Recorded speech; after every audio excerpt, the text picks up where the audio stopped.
Greetings. Happy Tuesday. Welcome to the Steve Deace Show here live and on demand on Blaze TV, radio, and podcast with Aaron McIntyre and Todd Erzin. I am Steve Deace. We've got a jam-packed show today, a lot to get in and a lot to fit in, brought to you by our friends over at First Cup Coffee Company. They've got a flavor for every freedom-loving American, and if you'd like to try one of them or try them again, use the code DACE at firstcup.com for the checkout. That's code DACE at firstcup.com for the checkout. They put the roast on date right there in every bag, so you can see they get it to you as fresh as absolutely possible. Firstcup.com, promo code DACE is where you want to go. That's firstcup.com, promo code DACE. All right, coming up at the bottom of this hour, we're going to talk to Pastor Douglas Wilson about whether or not Christians should actively participate in this election. Next hour, we're going to play our last round of legit poll or not. I've got several data sets that we will look at and respond, but this time we're gonna do what Nate Silver says to do. Don't look at the cost tabs. Don't look at actually how they suppose that they came to their conclusions. Don't look at that stuff. Don't do that. Okay? No, quirky. No. Instead, just look at the top line. Just look at the report. Just look at the headline. Okay. So that's what we're gonna do. Just for giggles and turds. And let's see if it passes, speaking of the latter, the smell test or not. So we will do that next hour. Jarret LeMaster from the Babylon Bee is going to join us as well, better known as the security guard in Nefarious. Award-winning role. But he's also in the Babylon Bee's new film on January 6th, so we'll talk to him coming up at the end of the show as well for Pop Culture Tuesday. But before we get there, let us begin, as we always do, with Aaron's rundown of what happened while we were away. What happened while we were away, brought to you by Kill 'Em All, coming down to the wire. A University of North Florida poll released this week shows both Amendments 3, which legalizes recreational marijuana, and Amendment 4, which legalizes virtually all baby killing in Florida, are on track to pass. According to that aforementioned poll, Amendment 3 has 66% support, compared with 60% support for Amendment 4. The amendments need 60% support to pass. Florida Lieutenant Governor Jeanette Nunez spoke at an event yesterday with Governor Ron DeSantis, and she gave an impassioned plea specifically to Christians to vote no on Amendment 4. I say that, most importantly, as a mother of three and a woman of faith. And I believe that those of us that prescribe to our faith have a special responsibility to stand up for what is right, to protect life. We are right next door to St. Teresa, one of the most iconic churches in Miami-Dade County. And just yesterday, thousands of people walked through that door and through the doors of churches all around our state to pray, to worship, to hear the word of God. And while I know that one of our doctors said this isn't a religious amendment, here's what I will say. We cannot go to church and pray like Christians and turn around and vote like atheists. Meanwhile, on the Kamala campaign, actor Ben Stiller, along with Second Gentleman Doug Emhoff, expressed what that campaign is all about. My daughter's 22 and a half, is a feminist, incredibly strong, and has really just inspired me in so many ways. I love her. I'm the proud dad of Ella over here. My vote for Kamala is an investment in my daughter's future. I agree. I'm right there with you. When the Dobbs decision came out 2+ years ago, I heard from Kamala right away, and then the next person was Ella. She texted me right away, essentially saying, we need to fight. This is not just an issue for women. This is an issue for men and families. And this is one of the many, many reasons why we've got to elect Kamala as president. Donald Trump, during a campaign event yesterday targeted at faith leaders, says he'll set up a federal task force looking into anti-Christian bias within federal government. I think it's very important for the people in this room to know, like Dr. Ben Carson knows, Americans of faith are not a threat to our country. Americans of faith are the soul of our country. Right? So I'm here tonight to deliver a simple message to Christians across America. It's time to stand up and save your country. NBC News is reporting this morning the Kamala campaign is fearful of losing Michigan and North Carolina. Michigan Secretary of State Jocelyn Benson, your thoughts? How quickly do you expect to get results? Well, you know, in 2020, we had the results of our highest turnout election in Michigan history within 24 hours of the polls closing. The unofficial results were completed by 8 p.m. on Wednesday. So we're tracking that again this year. We do have more options to process ballots sooner than Election Day, which is where we were restricted in 2020. So I'm optimistic we could see results even sooner, but I would estimate end of the day on Wednesday as the best guess on how we'll perform. Kamala is facing yet another accusation of plagiarism, according to reporting at the Washington Free Beacon on April 24th of 2007. Kamala Harris testified before Congress in support of the John R. Justice Prosecutors and Defenders Incentive Act of 2007. The bill, which was introduced that year but never passed the upper chamber, would have created a student loan repayment program for state and local prosecutors. And Harris, then the district attorney of San Francisco, argued it would draw top legal talent to offices like her. Virtually her entire testimony about the bill was taken from that of another district attorney, Paul Logley of Winnebago County, Illinois, who had testified in support of the legislation 2 months earlier before the Senate Judiciary Committee. Both statements cite the same surveys, use the same language, and make the same points in the same order, with paragraphs added here or there. On Jon Stewart's show on Comedy Central, he took Democrat VP nominee Tim Walz to task for touting the Cheney family's support of their ticket. The Cheney thing, do we really have to do that? Look, it goes broader than that. Look, Bernie Sanders, Dick Cheney, Taylor Swift. No. That one.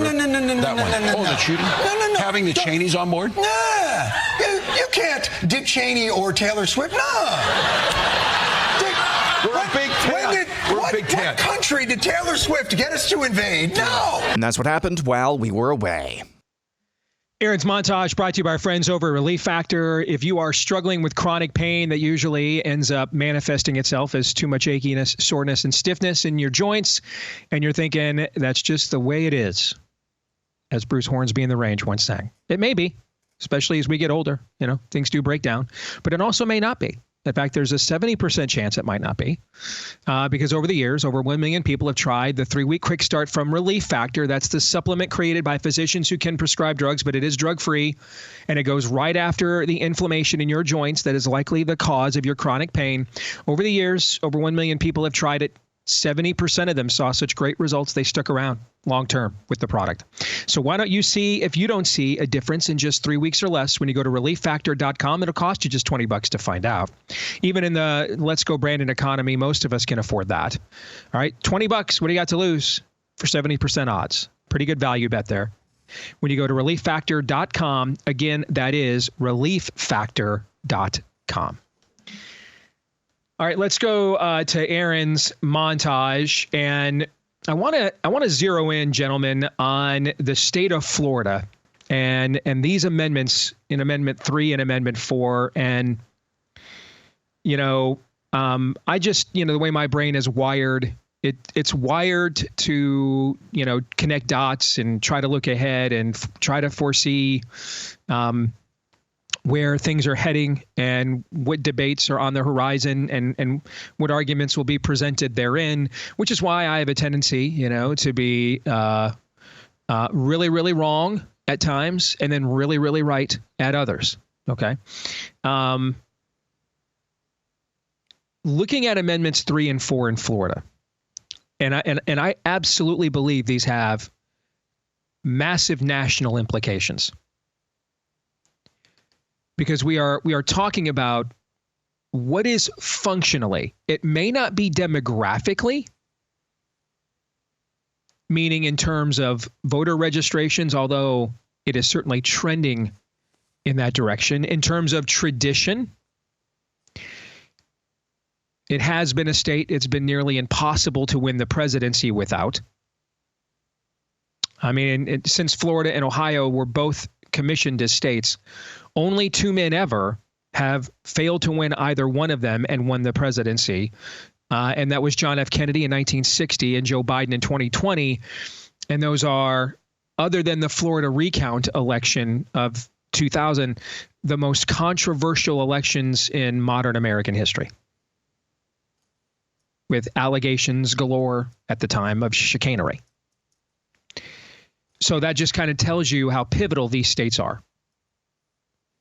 And where you have there a governor who still, I mean, it may not sound like a lot if you don't, if you just kind of follow politics on a surface level, but for a Republican governor midway through his second term at all, to be sitting in a state like Florida with like a 55, 56% approval rating is pretty extraordinary, actually. On top of one who risks as much collateral damage as Ron DeSantis does because of the amount of fights like these two fights on these amendments that he is willing to engage. I mean, we're normally, when you have a typical politician that gets a second term, there's a reason why second terms for presidents tend to be disastrous. In many cases, I will be very fascinated to see what a Trump second term is like, because it's not not going to be your typical second term where it's successive, right?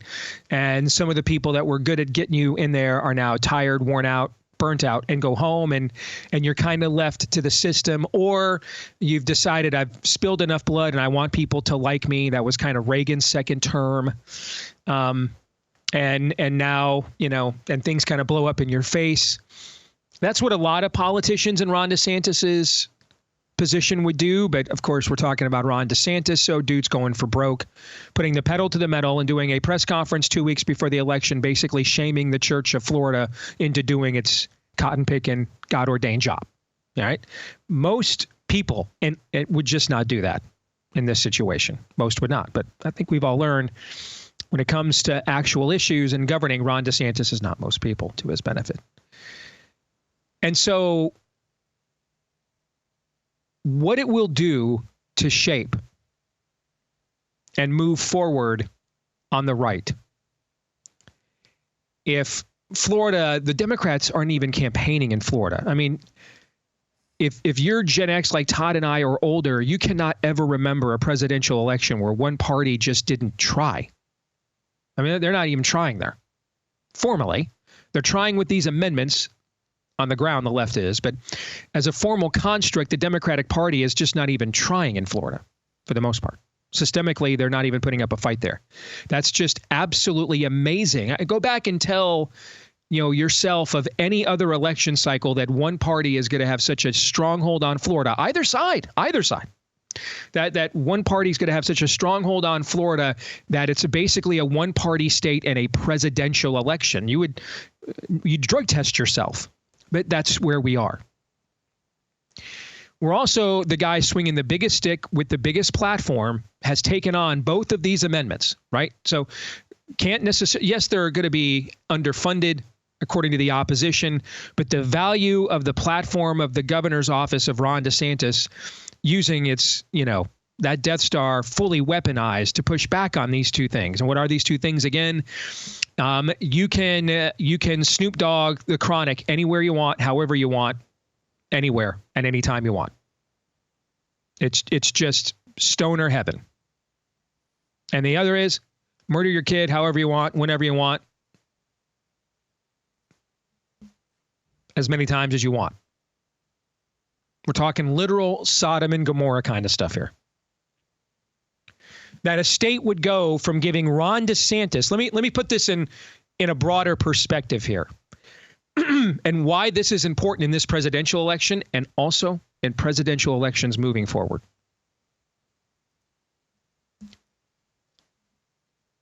Remember how much Ron DeSantis, with a nice assist from Sean Hannity, just embarrassed Gavin Newsom in that debate last November, 11 months ago.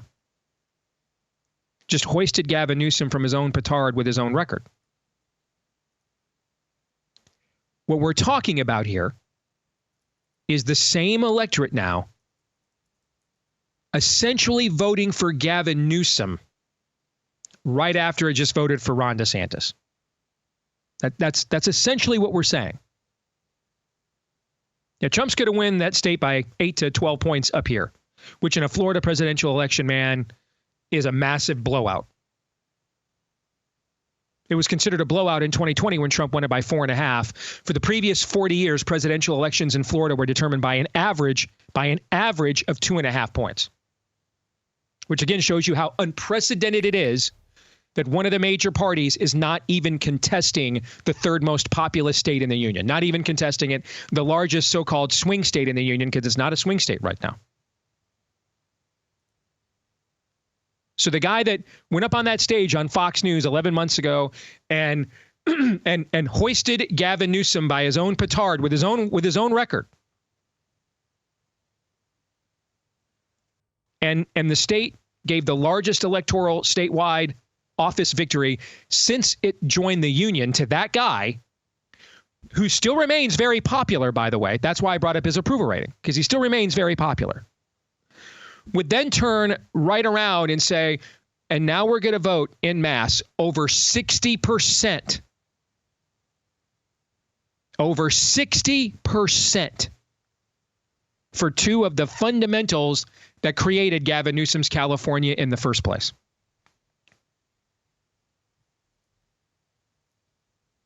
And people want to harp over and over and over again, some people do, about Trump this and Trump that. The people are the problem. Ron DeSantis and Disney are aligned against Amendment 3, the Stoner Amendment. They're aligned. So we've got the biggest corporate brand name the state of Florida has ever created, exported to the country, Disney. The most popular politician the state of Florida has ever created, nominated, Ron DeSantis. They are aligned against this. And it might get over 60% nevertheless.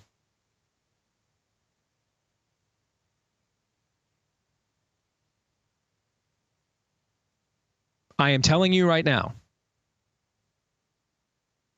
that is going to have massive consequences if those two things happen for social conservatism moving forward. The amount of politicians who are going to expend any political capital on our behalf, as Todd likes to frequently quote, our list of allies grows thin, Aragorn.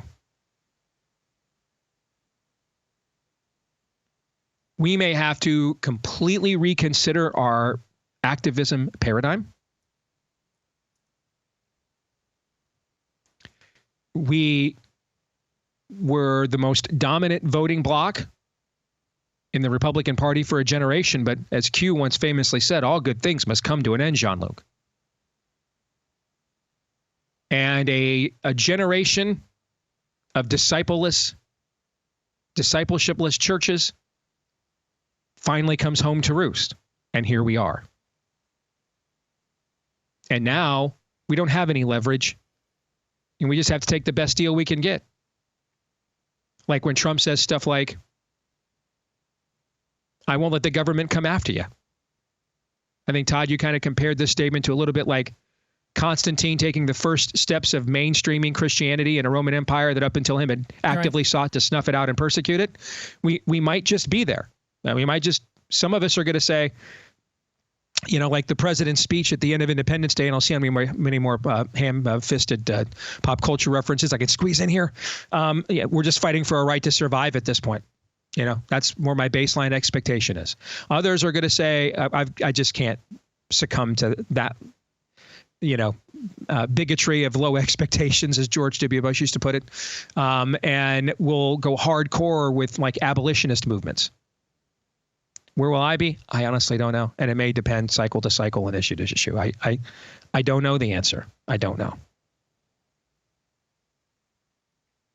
What I do know, though, is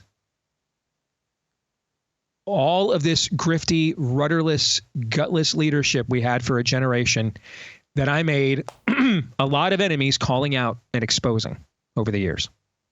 That stuff is all coming home to roost now. All of it is. All the reasons why I'm the biggest pro-life show in America that's never been invited to the March for Life, all those reasons why are all being fulfilled now. What I'm not entirely sure what we should do moving forward. What I know will not work is working the pre-Roe religious right paradigm. I know that will not work. What will work moving forward? I don't know. I think that's where you have to have conclave level meetings with people who are not married to the world looking like it did in 2005, but understand the times and what to do about them and put them in a room and let them hash it out. I just know you're watching the end now. The original religious right, Christian conservative paradigm is ending now. And we're going to have to figure out what are the boundaries of being a prophetic witness in a negative world where now our politicians can win without full devotion from us. And we don't have the leverage we used to have. And when it goes quickly. Some people are out there sharing a clip from an interview I did with DeSantis back in August, pointing out, hey, you can't win without us. Yeah, that was true then. And then they added RFK Jr., and then they added Elon Musk, and then Hispanic and black men got a good long look at Yas Queen wannabe Kamala Harris, and at least 20% of black men, it looks like. At least 50% of Hispanic men, it looks like, are going to say, yeah, we're frankly tired of the matriarchy and we're drawing our line in the sand here and voting Trump, and we may be replaced. And we're now the people that are no longer calling the shots, but looking, let me make one more pop culture analogy. Getting by on the kindness of strangers, as Blanche Dubois once said.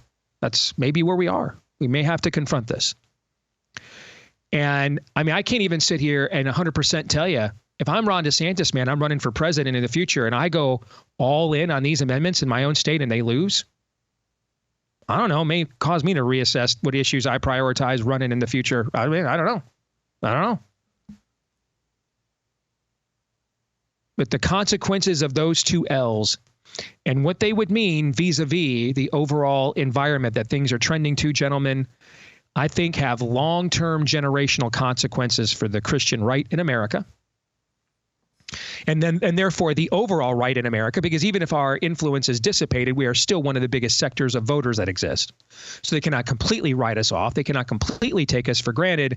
But the amount of leverage here that we are bringing into the process, and this is what I was trying to say with the rant I went on last week, it's just, we need to consider here, again, the full ramifications of being in a negative world. And you cannot continue to be the same kind of political activist as the seeker-sensitive pastor who just refuses to acknowledge that there's drag queen storytime hour across the street.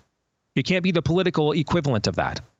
And just continue on with the same talking points and the same paradigm, like we're calling the bulk of the shots here, when the results on the ground in Florida may tell us 2 weeks from today, because we're going to know. It's Florida, dude. So we're going to know the election results in Florida by 10 o'clock that night. We're going to know 2 weeks from today what the long-term ramifications and potentialities of our faction truly is. Well more than we're going to know from whether Trump wins or not, because he's 78 years old. But this, I think, has a chance to completely reset the board. What do you guys think? Yeah, I remember asking out loud over the course of the last several years, like Florida and what's going on there, it doesn't seem real. How is this happening? What dots are DeSantis and the people connecting that they're finally understanding? Citizenry, what we owe, what we can accept, what we must reject. That stuff Steve has talked about.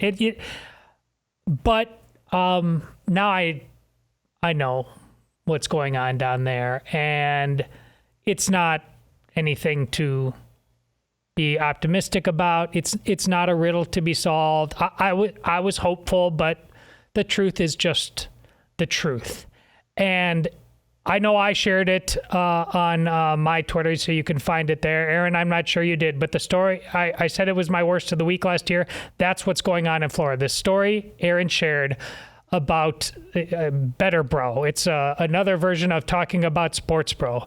It's Steve just saying the people are the problem. That's what's happening there. In the face of all the things that should cause us as citizens to connect dots and give back, we do the exact opposite. Brilliant analogy by Steve saying you're simultaneously accepting what Ron DeSantis has done and endorsing that and what's going on in California. We are broken men. We're ingrates. We're not, there's a bunch of men, they're not woke, but they absolutely plan on moving. You know, they got a gun hobby. They plan on watching a lot of porn, watching a lot of sports, playing video games. And so pot fits that bill. Abortion, chicks, just leave me alone. All right. Give me no state income tax. Yes. Give me what I want. This is, read that column. It is exactly what's going on here. We have broken men, and because we have broken men, we have broken women. And because we have both of those things, we serve up babies on the fires. Again, there's nothing new under the sun. You have to read that column. It's exactly what's going on here. We are ingrates. We are decadent in our comfort.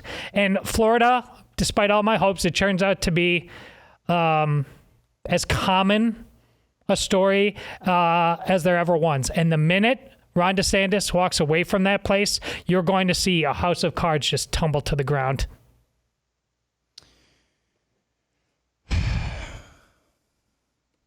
First Kings 22, 42, and 43. Jehoshaphat was 35 years old when he began to reign, and he reigned 25 years in Jerusalem. His mother's name was Azubah, the daughter of Shilai. And he walked in the way of Asa his father. He did not turn aside from it, doing what was right in the sight of the Lord.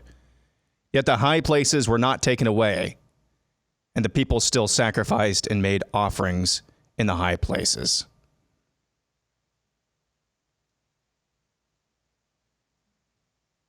In another account of that passage, I believe it says that the people's hearts were set against it. There were good kings in the Old Testament. That wasn't a democracy. That wasn't a democratic republic. There were good kings in the Old Testament that did not tear down the high places, and at least I think it was Jehoshaphat. It explicitly says the high places weren't torn down, the people's hearts were set against it. You can have incredible leadership, but it only can go so far. God ordained incredible leadership, even. But it can only go so far when the people's hearts are set against righteousness. You know, a lot of people say you can't legislate morality. Morality is the only thing you legislate. That's the only thing you legislate. What you cannot enforce deep down, what you cannot legislate deep down, is righteousness. Yes, you might have righteous decrees. Yes, you might have righteous enforcement at some level, but political processes cannot change the hearts of men if they are set against them. You might have temporary gains, temporary righteousness in terms of laws and rulers. But when it comes to the hearts of men, that's something that only the Holy Spirit can change. We are in deep, deep trouble. We might be in deep, deep trouble either way this election goes. But the irony is this, and I believe this. I believe this down to my bones. You have a better shot at having a voice and sway, actual sway, in this country, in this political process at any level, if Kamala Harris is not elected president. I don't think that's up for debate. I don't know how to make an argument. And I don't know. Yeah. I don't know how many times I can say this. This election is not going to be a panacea if Kamala Harris is not elected. You're buying yourself a little bit of extra time. I've made the analogy multiple times to this is the last chopper at a Nam, and this isn't even a great.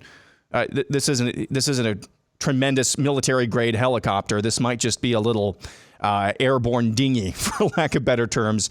But it's buying you a little bit of time to regroup and hopefully re-strategize about the way forward. That's what we're asking for. That's what I'm asking for. Amen. And we'll leave it there.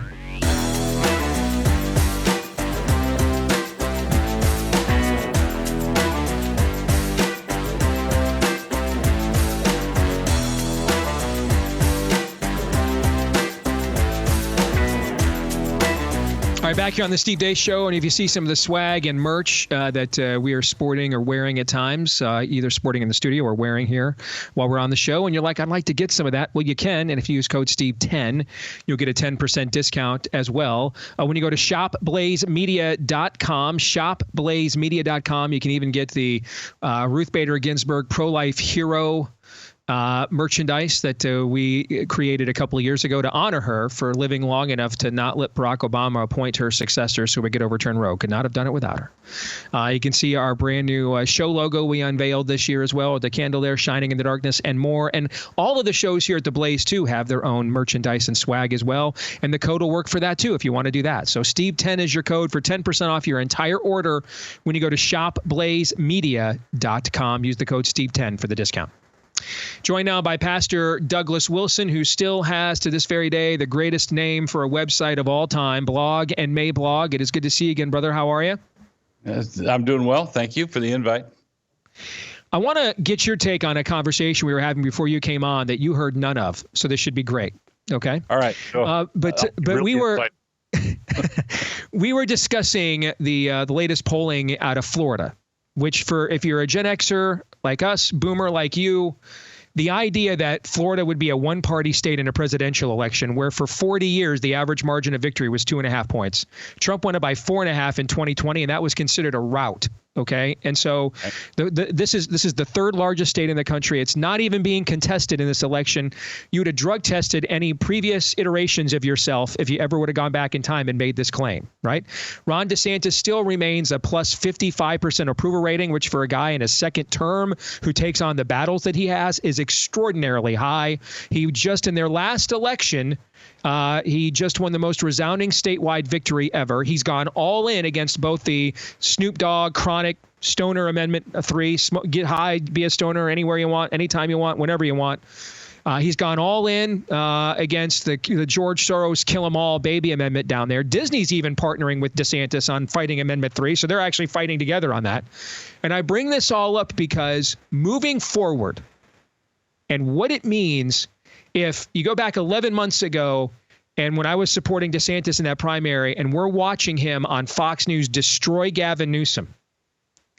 And many of the same voters turn right around after voting Ron DeSantis in by 20 points, turn right around while they're voting for Trump, Doug, and then they vote over 60% thresholds to turn Florida into California on the ground. Even though governing up here, it's way different, but on the ground, all right, at a molecular granular level, to turn Florida year-round summer, Florida with basically California with higher humidity and no state income tax. Turn it into California down here on the ground.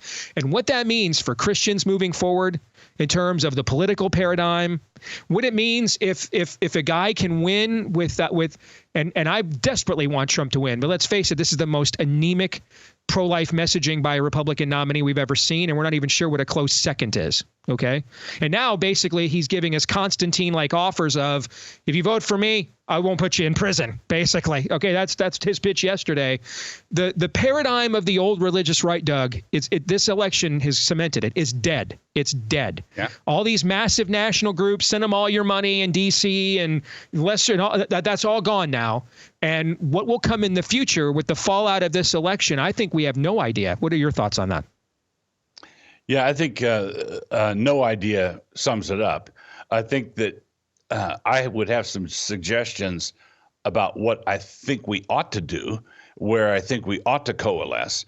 And for some people, abolitionists and others, they say Trump has waffled on the life issue. He's done, he's said that some of the state laws are too tough, and he's signaled his desire to move to the center, to the compromise center on that, which is the driving engine of all consistent Christian resistance to the progressive left. Abortion is their blood sacrament. And we can't, I don't think we can fight the whole picture, the whole thing, without keeping that at the center. That has to be the central issue as far as politics goes. But some people will say, like you, I'm going to vote for Trump, and I'm enthusiastically wanting him to win. But and some people say, well, how can you do that when he's compromised on this issue? Well, because I think of this as a tournament, and we're in the semifinals, not the finals, right? I'm deciding who I want to play in the finals, right? So when you have, if Kamala were to be elected, there would be no pro-life battle at the federal level at all. The battle's over. The battle is lost at the federal level. We would have zero influence when it came to Supreme Court nominees. We'd have zero leverage when it came to opposing Supreme Court nominees who were radically pro-choice. The battle would be over and we would have lost. Not historically, 500 years from now, it might be another thing, but in terms of our culture, our moment right now, we would have lost. If Kamala wins, the pro-life battle at the federal level is over. Okay. If Trump wins, we move into the finals, right? The issue is not whether we oppose Trump on his pro-life stand. Of course we do. The issue is whether we oppose him in the general election or we oppose him after he is elected. After he's elected, that is the time for the battle. What we need, let's say Trump wins, as I'm expecting him to. We don't know which way the football's going to bounce, so we don't know that absolutely. But I'm expecting a Trump victory. If Trump wins, the chances are pretty good that the Republicans take the Senate also. Let's say there's 55 Republicans in the Senate. When that happens, Christians have to mobilize to get at least 5 senators to say they are absolutely not going to vote for any Supreme Court nominee who is anemic on life issues. Mm-hmm. Period. So that would be a battle with Trump, and there'd be a lot of log rolling and horse trading in the back rooms prior to a nominee being announced. You're talking about the Harriet Miers Samuel Alito scenario from 15 years ago, basically. Correct. Right. Yeah. So if Trump wants to put in a Republican squish on the Supreme Court, he has to face the prospect of that squish not being confirmed by a Republican controlled Senate, right? And that all it would take would be a handful of true blue senators who were called upon by Christian conservative voices out in the country. Hey, listen, we supported Trump in the general election, but he's wrong on this issue, and we will fight him on this issue here. But at least there will be a fight. At least there will be a fight. If Kamala is the president, there is no fight. The fight's done. This resets the age-old debate, and this goes back to Andrew Breitbart, that politics flows downstream from culture. And I've always maintained, Doug, that on the left, that's not true because they operate under a will to power paradigm. I remember when I was an MSNBC contributor a decade ago and being on the panel the day of the North Carolina marriage amendment when it passed. And they just destroyed Barack Obama for not coming out in favor of that amendment. Okay. And then all of a sudden, the next couple of days he did after they took that L. And the entire culture on the left, any tolerance at all of being pro-family at that point ended in the Democratic Party.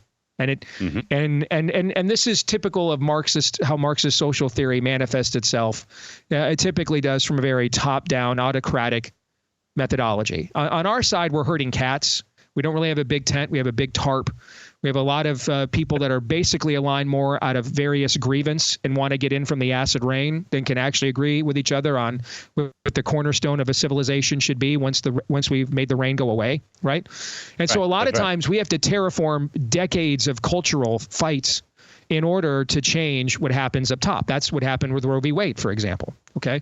Florida looked like, because Ron tends to govern the way the other side does, but with our ideology, okay?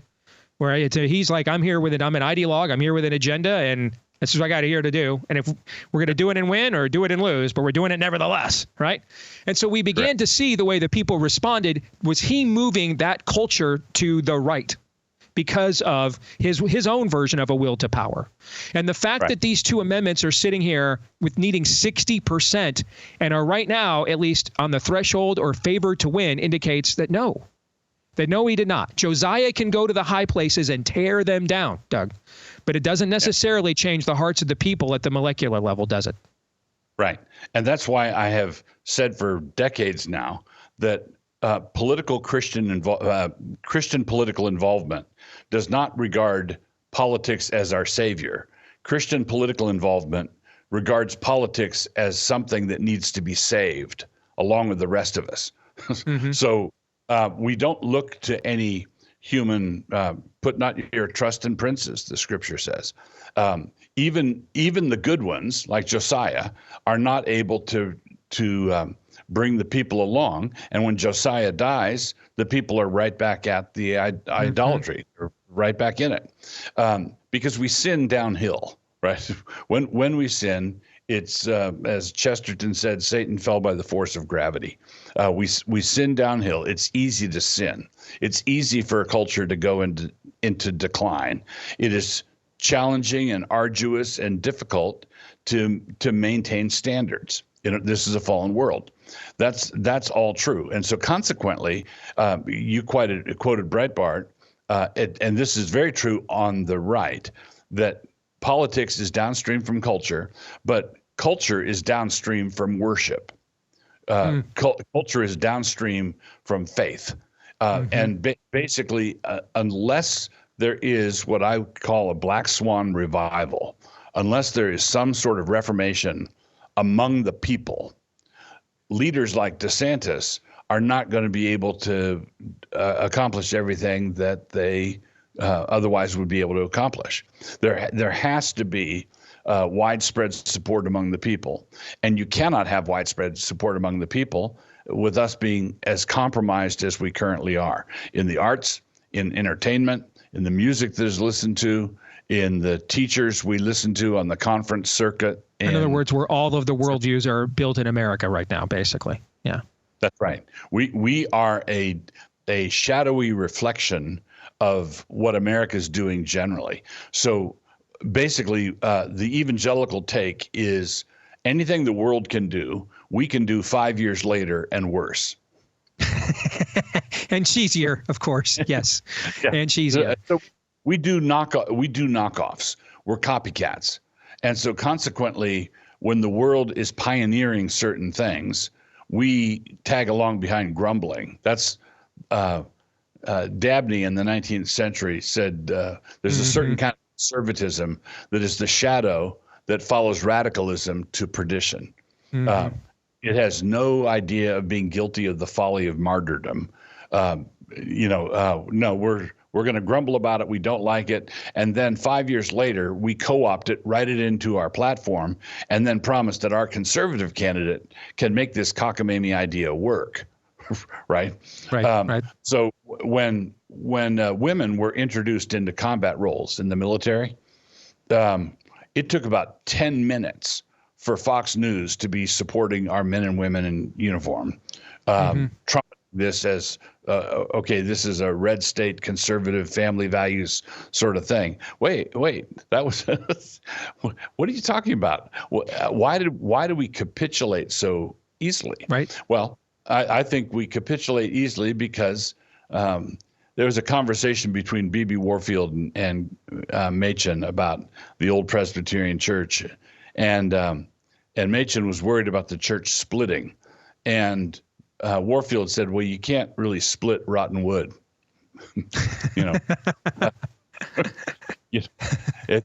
everything just falls apart." So consequently, yeah, politics downstream from culture. Culture is downstream from cultus, worship. You become like what you worship. This is an iron law of Scripture. In Psalm 115, when the people are idolaters, they make idols that have eyes that see not, ears that hear not, noses they smell not. And then it says, those that make them are like unto them.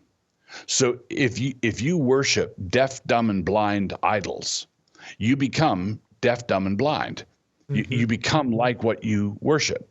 If you worship cruel gods, you will become cruel. If you worship lustful gods, you will become lustful and cruel. And that's what we see happening all around us. And you will worship. Something will always be worshipped, must always be worshiped. So you will. Correct. Yes. As a prophet, one of your own said, you got to serve somebody. It may be the devil, it may be the Lord, but you're going to serve somebody.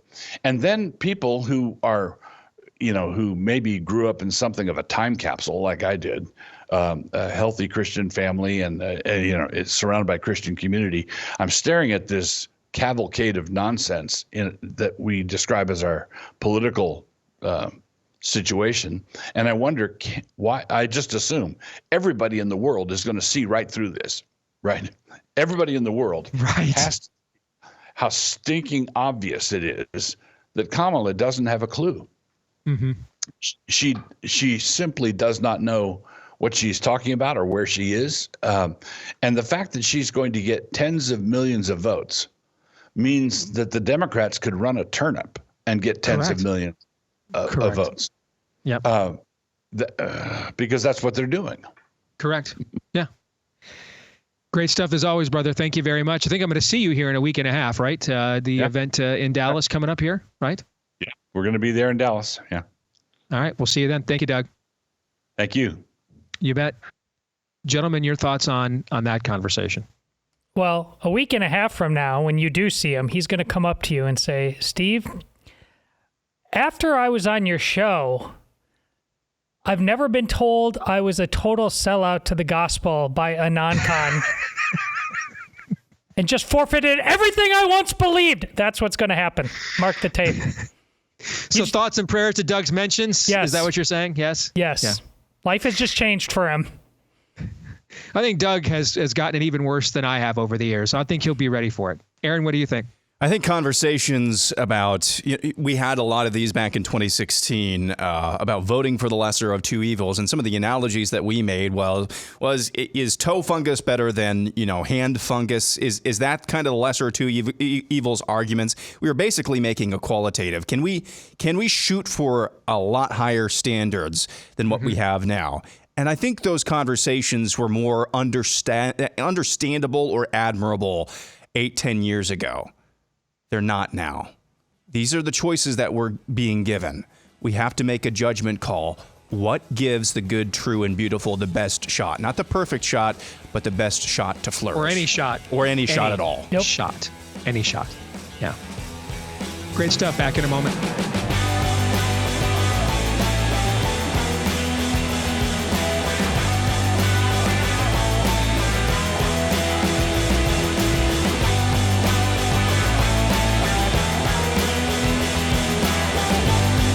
All right, we're back here with Hour 2, live and on demand on Blaze TV, radio, and podcast. We're brought to you by our friends over at Lumen. They are the world's first handheld metabolic coach. It's a device that measures your metabolism right there through your breath, and on the app that accompanies it, it'll let you know if you're burning fat or carbs and gives you tailored guidance to improve your nutrition, workout, sleep, even your stress management. And all you got to do is breathe into your Lumen first thing in the morning. You'll know what's going on with your metabolism, whether you're burning mostly fats or carbs. And then they give you a personalized nutrition plan for that day based on those measurements. And you can also breathe into your Lumen before and after workouts and meals so that you know exactly what's going on in your body in real time at all times. Look at Lumen as the measure of your body's metabolism, and that's your body's engine. It's how your body turns the food you eat into the fuel that keeps you going. And so if you want to track all these things and more, all right, and take the next step in improving your health, go to lumen.com or lumen.me/Steve, I should say.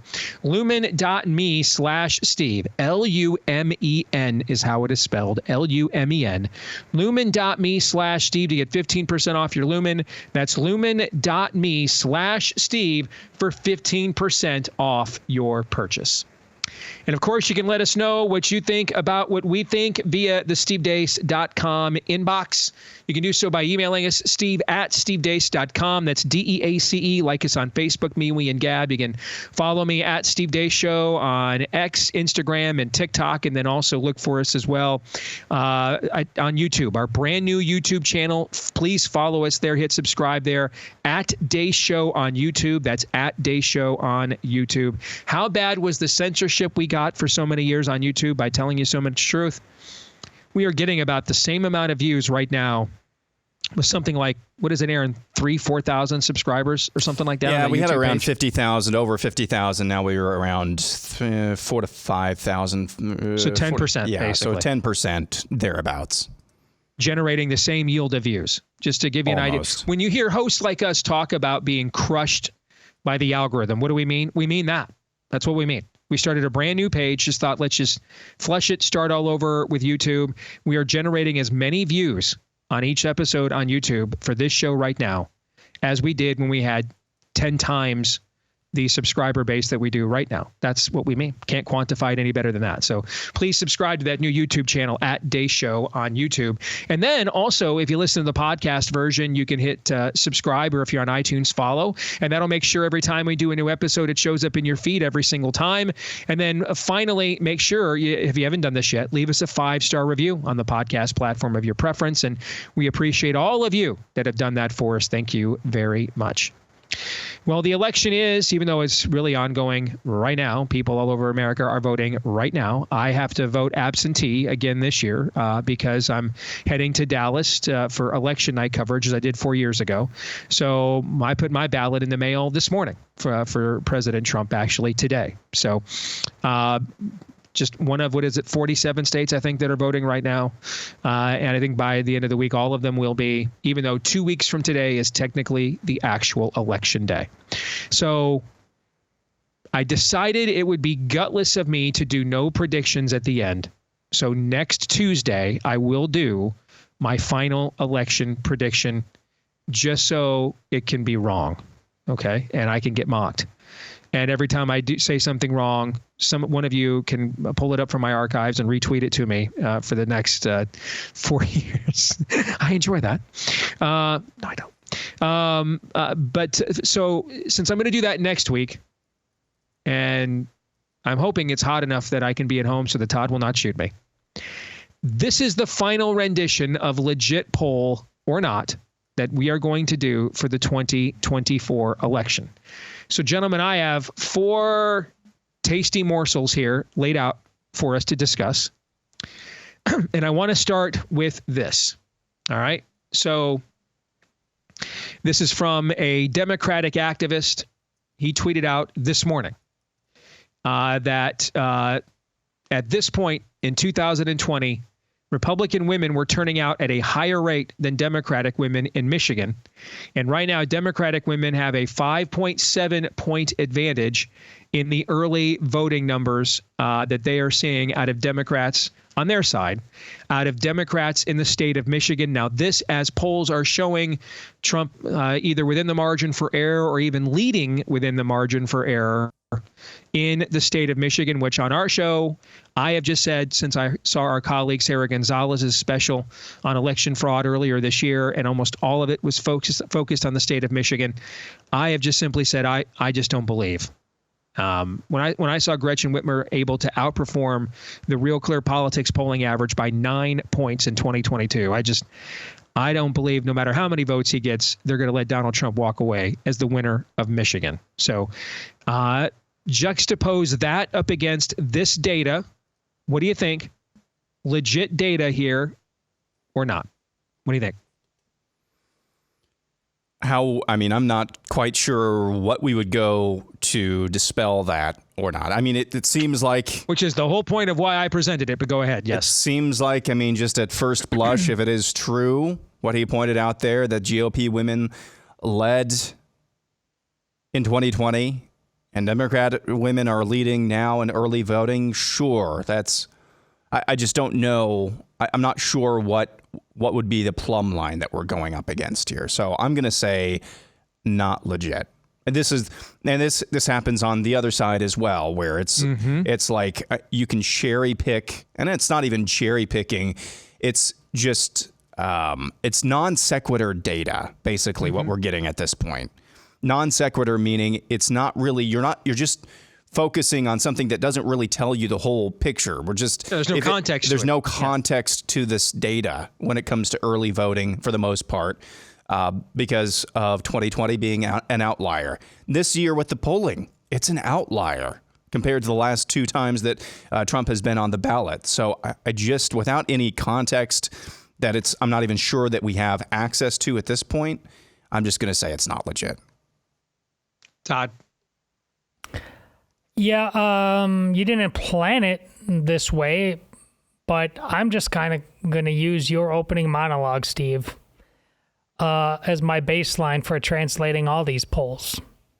And that being said, there's no reason to disbelieve a total flip in the female vote. That's what I saw, right? Mm-hmm. From Republican women to Democratic women from 2020 to now. Yes. Checks out.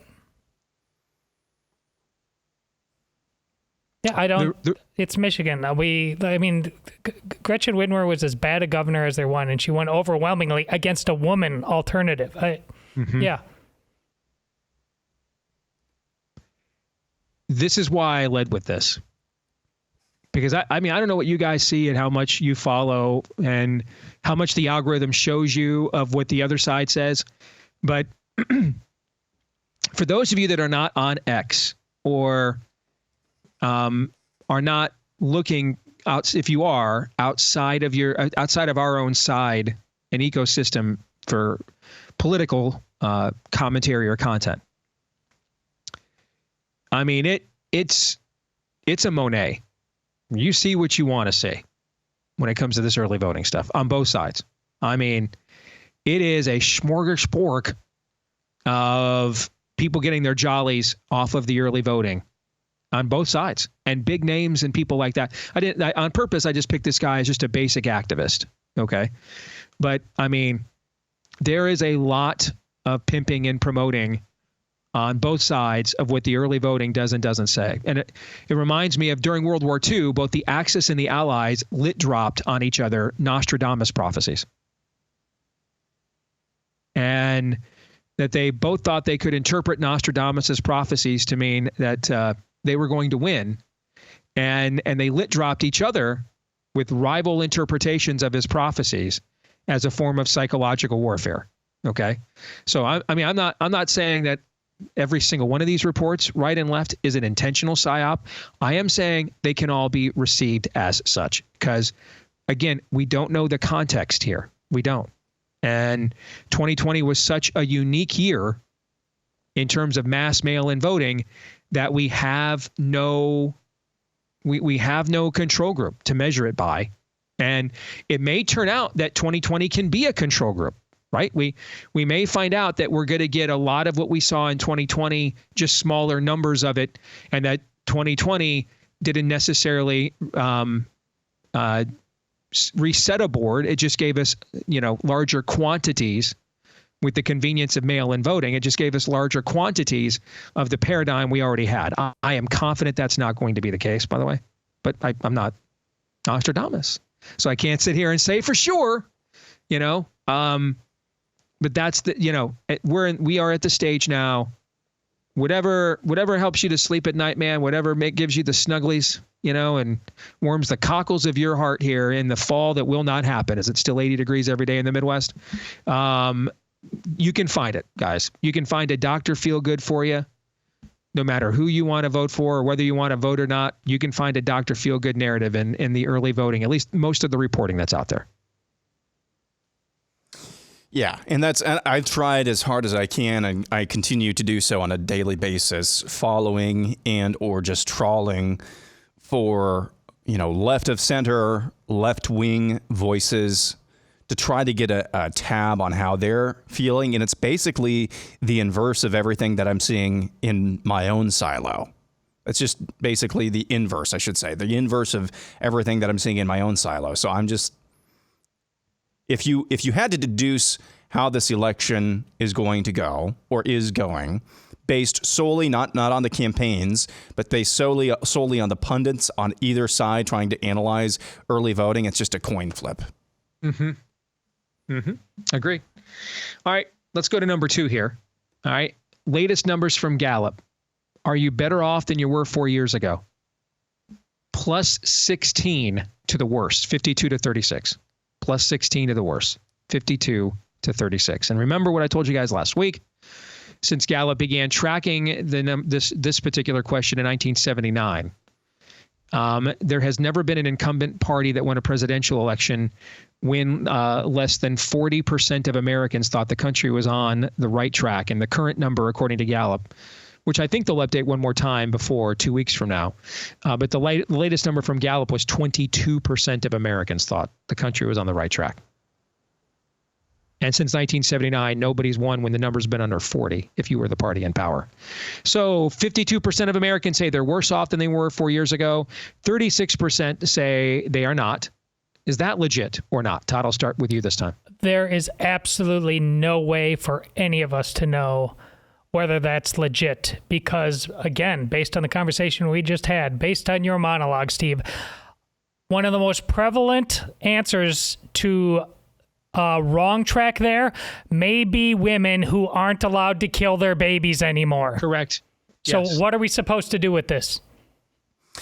I think, go ahead, Aaron, you go ahead first. Yeah, this Go is ahead. not legit because what we're saying here is that a not insignificant number of people who are saying they're worse off are voting for Kamala, the current vice president.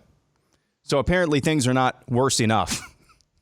I just don't know how you can square that other than the big obvious glaring reason is that on the other side, it's just an out and out anti-orange man cult.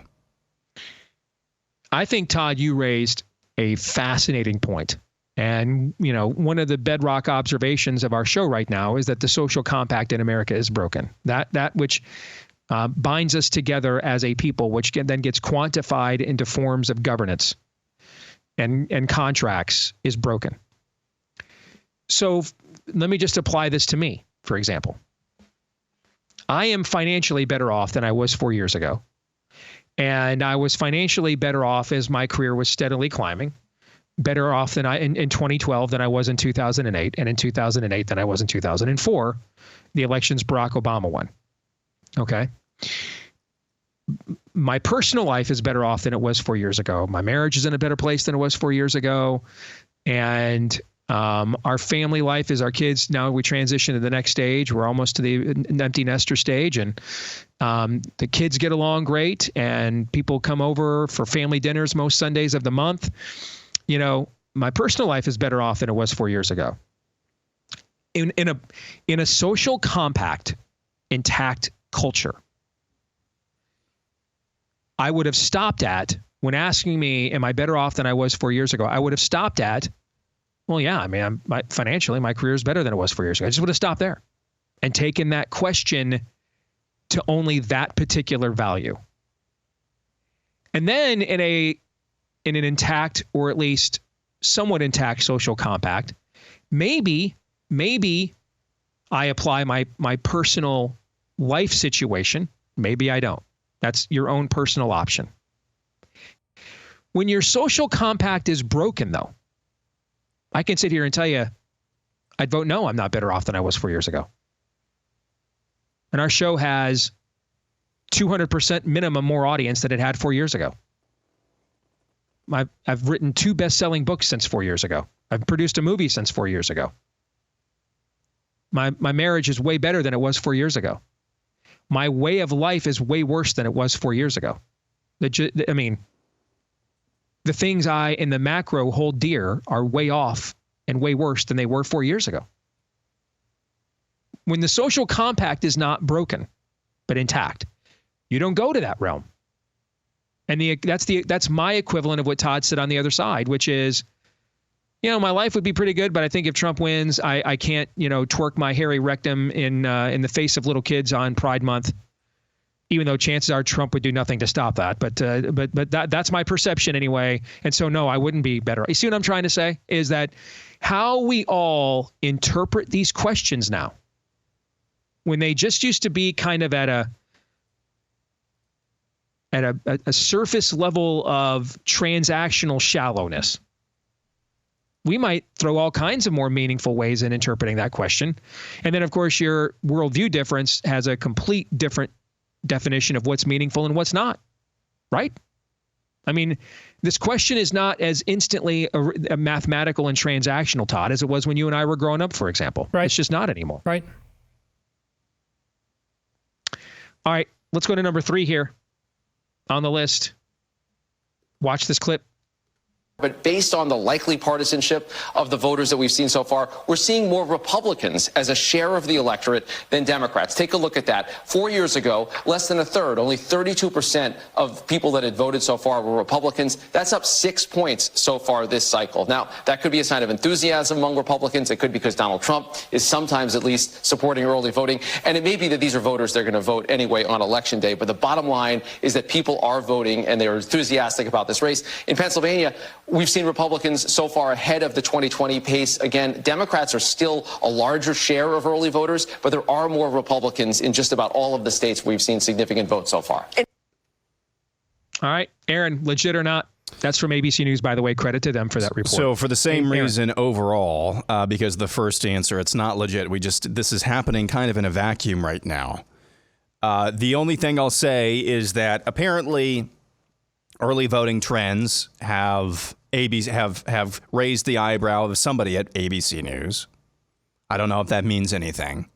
The second thing I'll say is, don't you think that somehow, some way, somebody is cannibalizing somebody else in terms of who's voting early and who? I think cannibalism is probably going to play into this election, but we don't know who that's going to benefit or degrade yet. We will in hopefully 2, 3, 4, 5 weeks. We just don't know that yet. So not legit. Todd? Anecdotally, one thing about this that does seem legit, and I've seen several people, that are known to this show say it. Conservatives tend to be more about tradition of voting. I mean, heck, if I was king for a day, it'd be paper ballots only on election day. But there are, and I've been thinking like some of these conservatives do, say they're trying to figure out, I'm not even so sure my vote's going to count. And so I think they're calculating which way is there less likely of hijinks happening. And they're worried about what's going to happen on election day. So I think there, I don't know if it's 6% of them, but part of this I think is real news, and it's that people who, for whatever reason, they think voting early makes it more likely that no screw-ups or hijinks happen with their vote. Fair. And the point that's also made there by ABC News, we don't know. And this goes to what we talked about. Was it yesterday when the question? No, it was in the overtime yesterday when the question was broached about the state of Trump's ground game with these third-party groups taking the lead over from the RNC. So we don't know. We don't know if they are cannibalizing people that already were going to vote for us. Did they do a good job of identifying low propensity voters? I know I was told by a little birdie that's a big focus of Musk's PAC in particular, was trying to find low propensity voters, people that just Trump's not going to get and motivate organically himself. Okay. So we don't know. We don't know the answer to that question, and we have no context to know, and there's no way that we could know until the votes are supposedly counted. There's no way to know. All right. I mean, we just don't know. It's not. Here's the thing. It's not any form of a bad thing, right? I mean, if even if you are cannibalizing people that were going to vote anyway for you, it does indicate the energy level is higher and enthusiasm is higher than what we have seen in the off-year midterm cycles. I kept pointing out we got dusted in those for the last 2 years. See what I'm trying to say? So, at the very least, even if it is the same people that are going to vote for us anyway, then there's more. That would indicate there is more baseline enthusiasm than we saw in the off-year, mid-year, and special election cycle between 22 and 24, when Democrats overperformed everywhere around the country. Fair? It at least says that. It at least, at a minimum, would say that. Is that fair? I think that's fair. Yeah. Yeah. Okay. Anything above that, though, we don't know. We'll find out. All right, number 4, Aaron. Let's take a look at this. This is from Kellyanne Conway, who, of course, was one of the big political strategists in the Trump White House, and someone I've known for years. And if you've got any kind of capacity on the right over the last few years, the last few decades, you've run into her. She's a polling institution. All right, and she posted this snapshot yesterday on October 21st, where things stood in the Real Clear Politics polling average heading into 2020, heading into 2016, both nationally and then also in the battleground states. So, for example, at this juncture in 2020, Biden led the RCP average by 7.5. Hillary Clinton led by 6.2. Trump greatly overperformed both of those numbers on Election Day a couple of weeks later. Meanwhile, Kamala Harris only leads by 1 point right now. And you can also see that he is way overperforming in all of the major battleground states as well, compared to this juncture in 2020 and 2016 in the Real Clear Politics polling averages. So, Todd, I'll start here with you this time. Is that legit poll or not? I don't know, man. I don't know. I don't even want to try to sound smart on this one. I need to see with my own eyes. Listen, here's what I know. That is not really indicative of Donald Trump and the voters' connection to him. I think that's more indicative of just what a colossal failure Harris has been, so much so that there was a story of The Hill about maybe Biden was the better candidate all along. I mean, she's been an absolute disaster. But that has to, Trump derangement syndrome, the people have got to walk in and they've got to put aside the constant year after year after year propaganda from the press. And they've got to put aside January 6th, and they've got to, clearly they've put aside COVID on the right and on the left in many respects, and they're actually going to have to color in the circle, and I'll believe it when I see it. Aaron? So my prediction, I think, on Friday, notwithstanding, having thought about this a little bit more, my prediction on Friday that this was going to be the most accurate, and this is not a high bar, but the most accurate cycle of polling in the Trump era.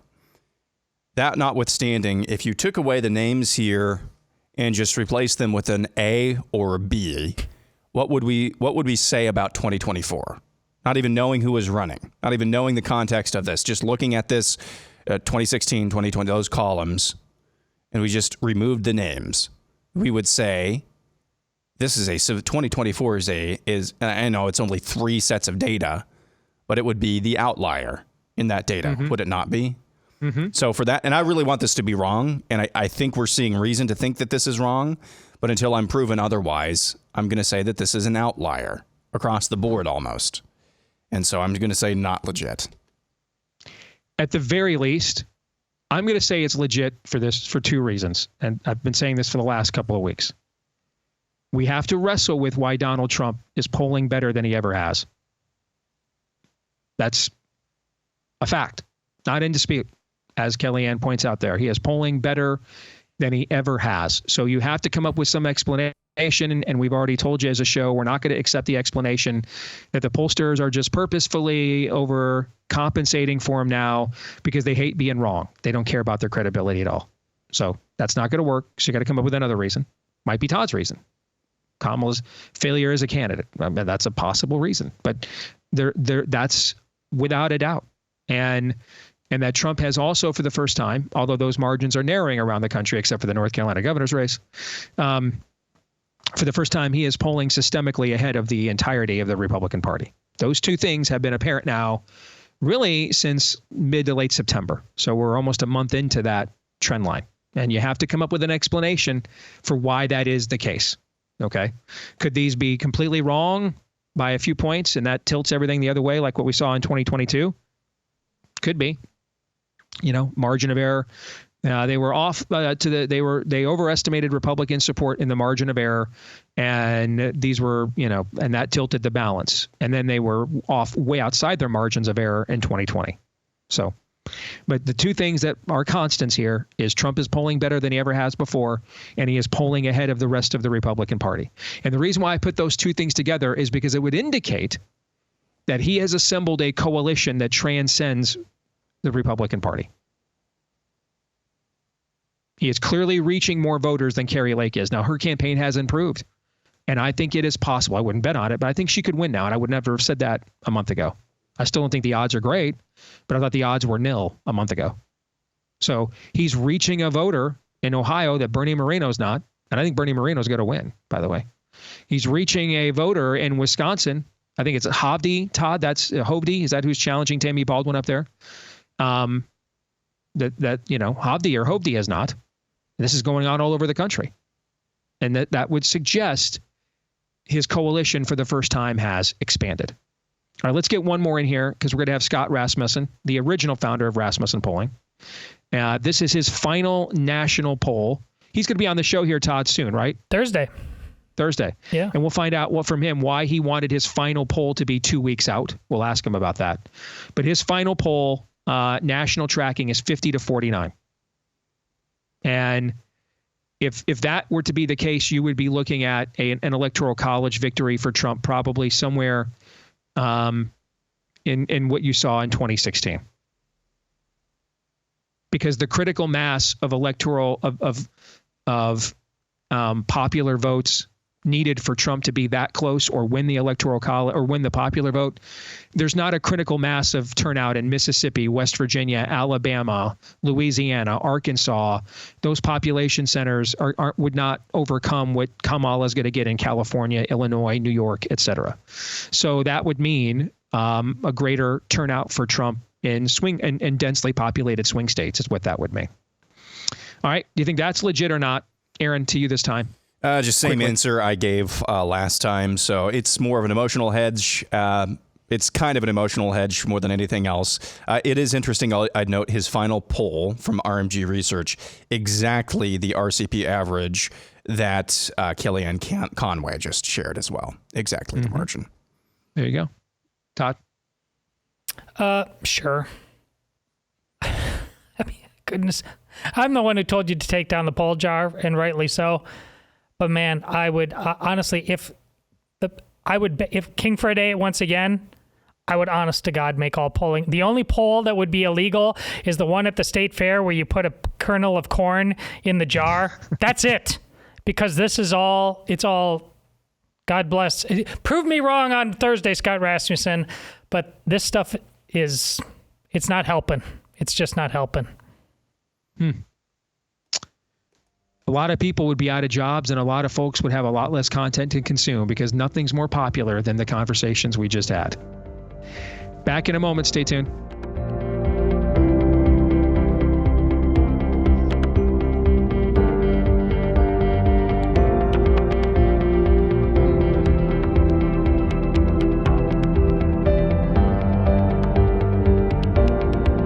Well, folks, just in case that could never happen here, happens here again and again and again and again, as we've seen the last few years. Make sure you're prepared with our friends over at My Patriot Supply. What went on and continues to go on in North Carolina, that was the last straw for me. I mean, I got on the phone with my contact over there like right away and said, all right, man, I'm in. Hook me up. I got the 3-month emergency food kit. I got the water filtration system. I'm just like, basically, if you're not governed by Ron DeSantis and face a natural disaster, you're playing the red bandana scene out in the Deer Hunter, man. All right. And you're just rolling the chamber with every raindrop and shake of the ground. So make sure you're ready. It stays good for up to 25 years. It's the 3-month emergency food kit from My Patriot Supply. Breakfast, lunch, dinner, even drinks and snacks. The full complement of the 2,000 plus calories per day that you need. And it ships to you fast and free. And you get a discount when you go to preparewithdace.com. Again, that is preparewithdace.com. That's where you want to go to make sure you're ready for it. That could never happen here when it happens here again at preparewithdace.com. Well, to quote the great prophet, Caesar Flickerman, our next guest here, Jarret LeMaster, is a man on fire. All right. He is fresh off his award-winning role as security guard Wilson in Nefarious. There he is. And now he's gone from one horror film to another, where he is also in the Babylon Bee's new film, which is the scariest movie I've seen so far this year. For sure.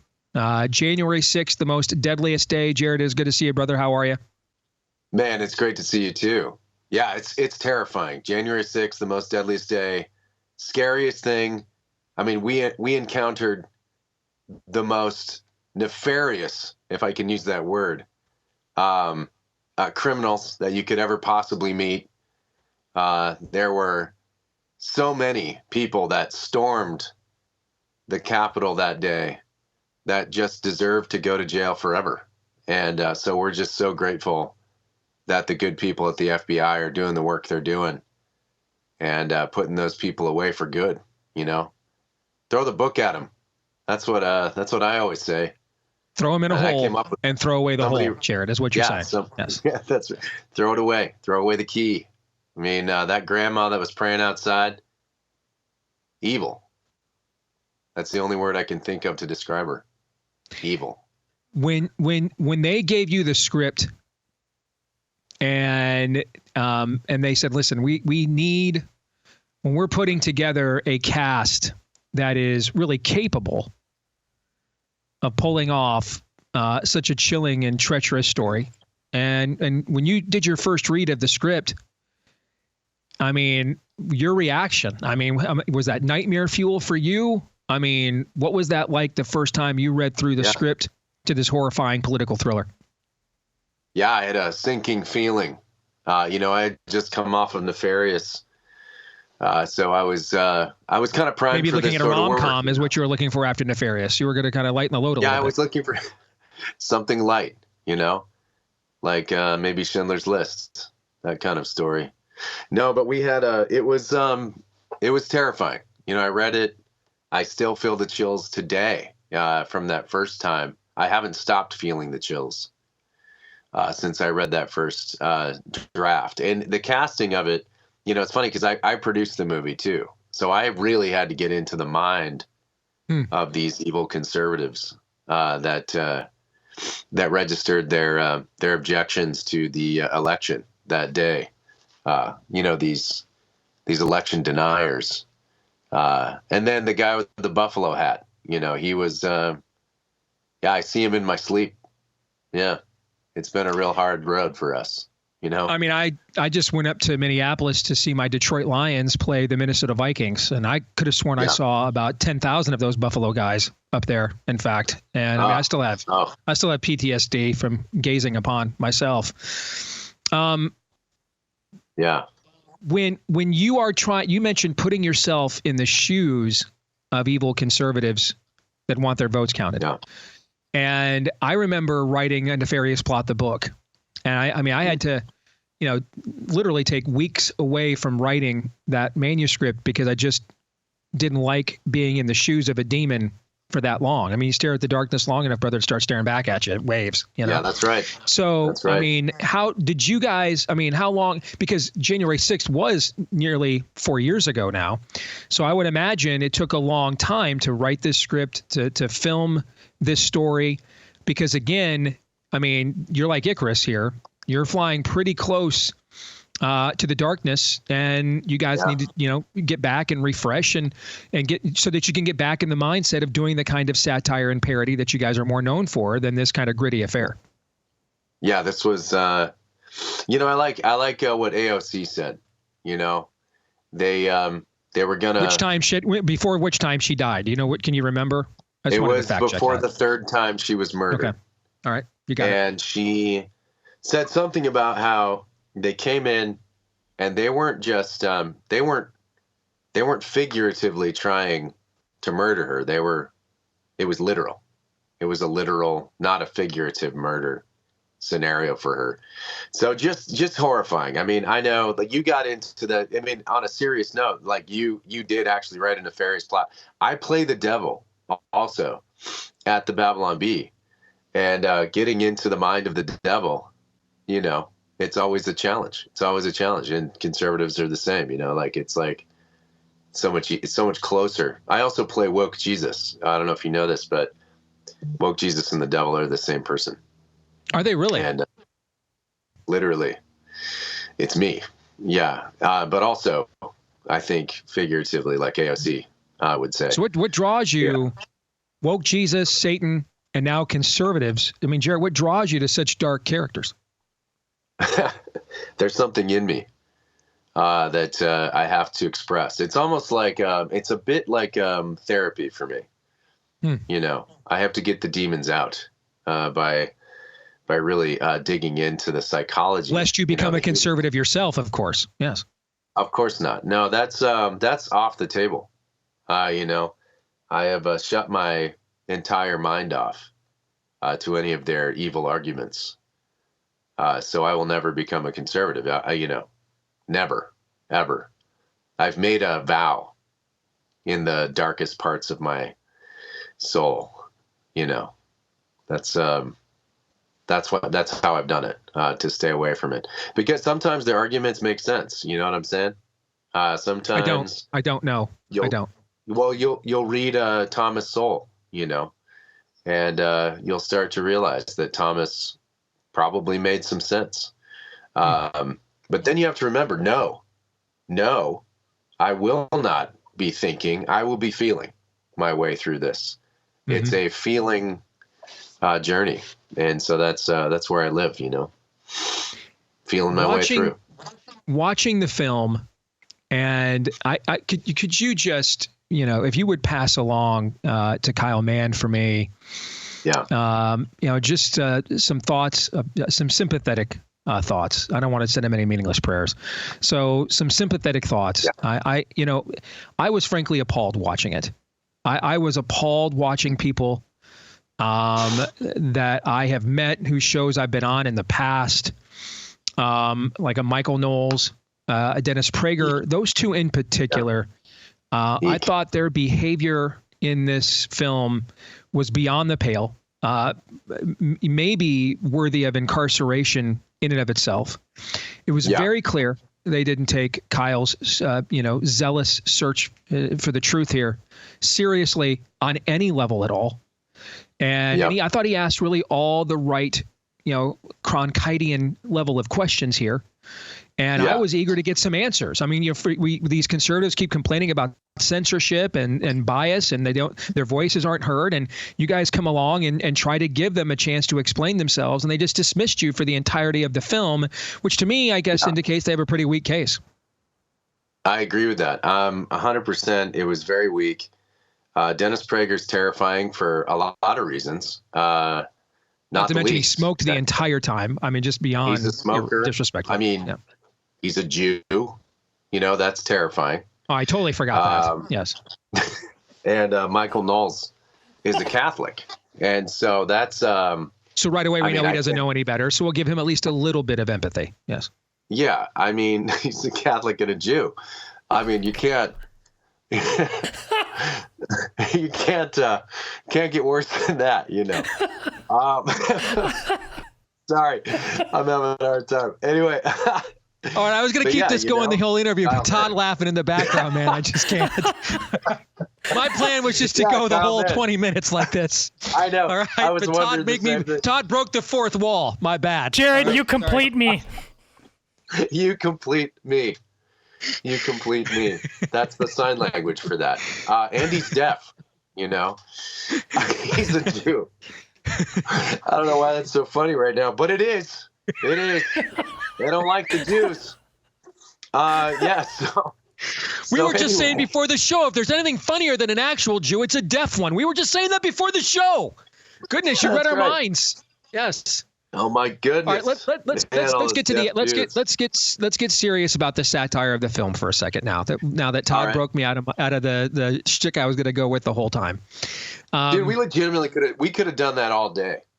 This was I didn't tell you guys or my own team this.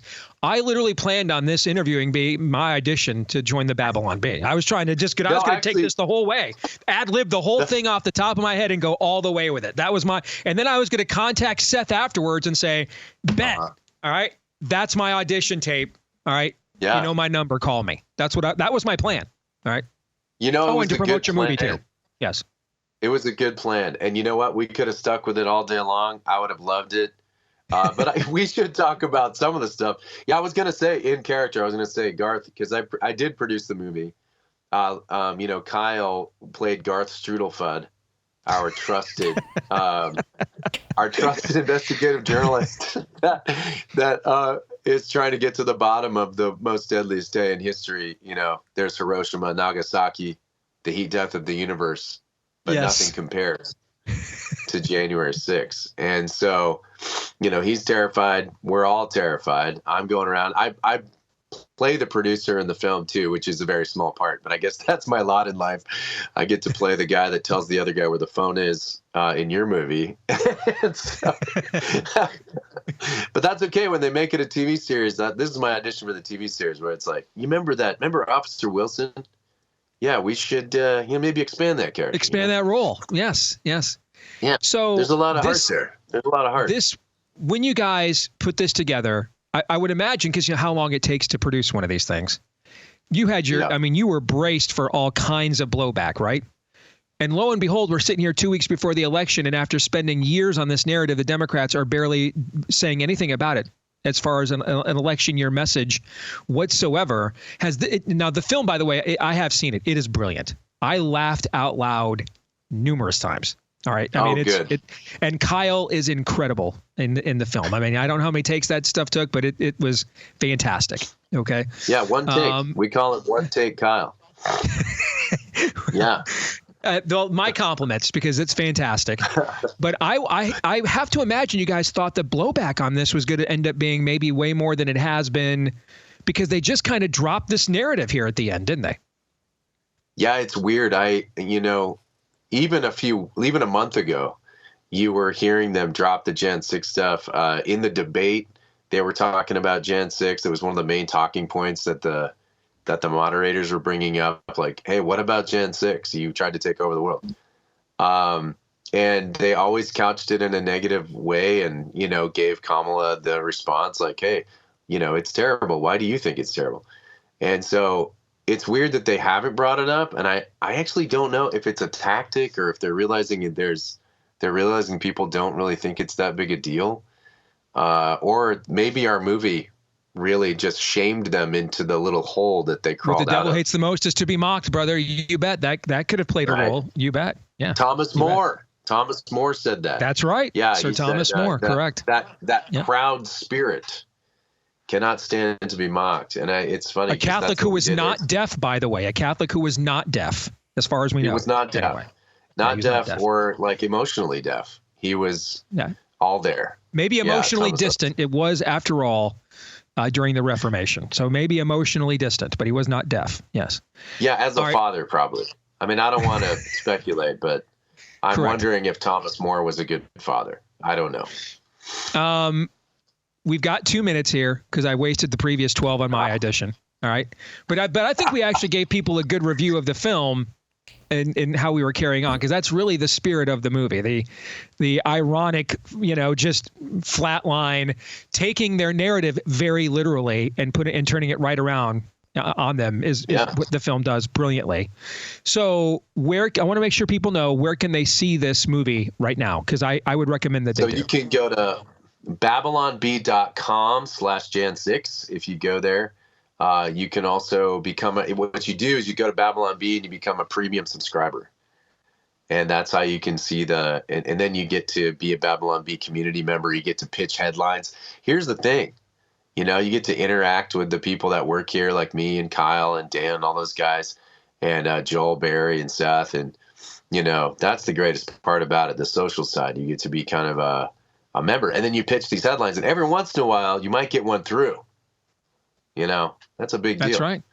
That's right. So you can become kind of a member of the Babylon B community. And then you too may one day be able to inhale Dennis Prager's secondhand smoke in close quarters. You may aspire to such a career step. Or dodge his Jewish space laser. Indeed. All right. Great stuff, man. Again, I loved it. Thanks you guys for letting me see it. I really appreciated the work. It's fantastic, Jarret. Thank you. Thank you for having me on. I appreciate it, Steve, and thanks for letting me be in your movie. You bet. I'll give Carrie and Chuck a call. We're working on the series right now, and I'll see if maybe we can expand Officer Wilson's role in the sequel. I like it, brother. I like it. All right. Thank you. All right, guys. See you later. All right. Take care. God bless. Bye-bye. All right, gentlemen, your thoughts here as we close it out. Bella and I were able to watch this last week. I had no idea that he was scheduled to be on the show, and we were rolling. Especially the first 10 minutes, just sets the scene of the absurdity of it all. But it's not just empty calories at the end either. At the end, I don't want to give it away, but it really brings it home, the entire absurdity of the entire narrative, if I can say entire once more time. The absurdity of this narrative is just thoroughly, well, take a Jewish space laser to this narrative. That's what this movie does. Todd, your thoughts is really quick as a non-deaf Catholic. Well, I haven't seen it yet. He did not lose his hearing, but he did lose his head. So there is that. That's true. And the ear is on the head. Correct. So at some point he did become a deaf Catholic. Yes. Point of order. All right. We're back again tomorrow. Until then, Romans 8:28.